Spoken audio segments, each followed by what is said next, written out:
And joining us now is Kevin Alsop, an urban farmer. He's joining us from his home in Capitol Heights. He's the founder of a nonprofit organization called Feeding 5,000, which helped teach urban farming. Thank you, sir, for joining us. Thank you for having me. So talk about, I mean, obviously with COVID-19, the pandemic shutting things down, hmm what are you working on these days?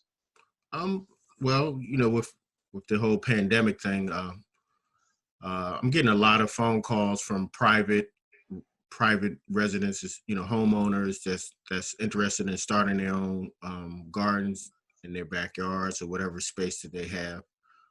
So I'm doing a lot of that these days, a lot of consulting. When I started Feeding 5,000, the whole intent was to teach people how to grow food in that urban environment, particularly at your home, at your own personal house. And so 2-3 years later, I was telling people, hey, whoever controls your food source controls you. It's going to be a day when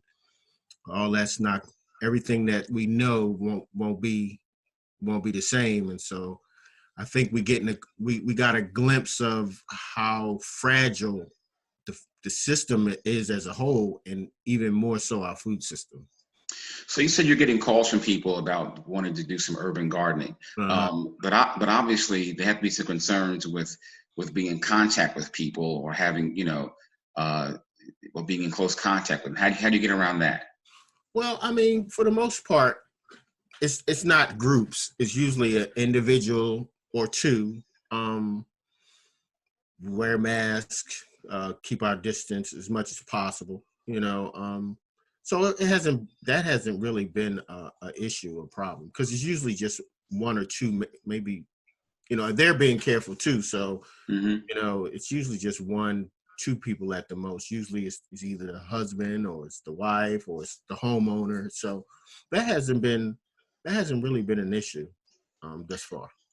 So have you been getting more phone calls from people, or about the same as usual about starting urban farms? More, without question. Definitely more people who pretty much didn't want to hear what I had to say a couple years ago. So I got quite a few calls from them. Hey, are you still? Yes, I'm still. I'm always, because this is a way of life for me. Even before the pandemic started, I just knew that our food system was fragile, and it was so. Yeah, I'm getting more calls, and it's funny because a lot of places where I've gotten seeds from in the past, like, different online places, a lot of that stuff is sold out. So it's a Hmm. lot of people that are really like, let me start looking into growing my own food. So to those who would maybe thinking about it or not thinking about it, what would your advice to them be? I mean, Uh, obviously there's still grocery stores, so there's plenty available. But what would your advice be to them? start small, um, for whatever reason. Like, you could just start with an herb garden. I'm sitting here drinking tea that because I grow different types of herbs. So I have some mint in it, some lemon balm, some uh, lavender, and it's just making a fresh natural tea that I drink. Different teas that I can drink. But I would say start small. Start with what you like. Get educated in what you're doing, and then as you get more time or more experience, then maybe expand. A lot of issue with home gardening is time. Hmm. And if it's one thing that people had during this pandemic, is time that they didn't have before because of the stay-at-home orders. So this was a grand opportunity for you just to start something, do something new, not just with gardening, but a lot of your dreams and passions in general.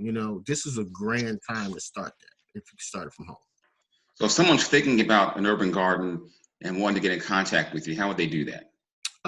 They could email me at kevin@alsopbusiness.com. That's Kevin, Kevin, at alsop, AL, S as in Stephen, O, P as in Paul, business.com. You can email me and just drop me a line, and we'll communicate from there. Okay, Kevin Alsop, urban farmer. Thank you very much. Thank you. Thank you for having me, and be safe.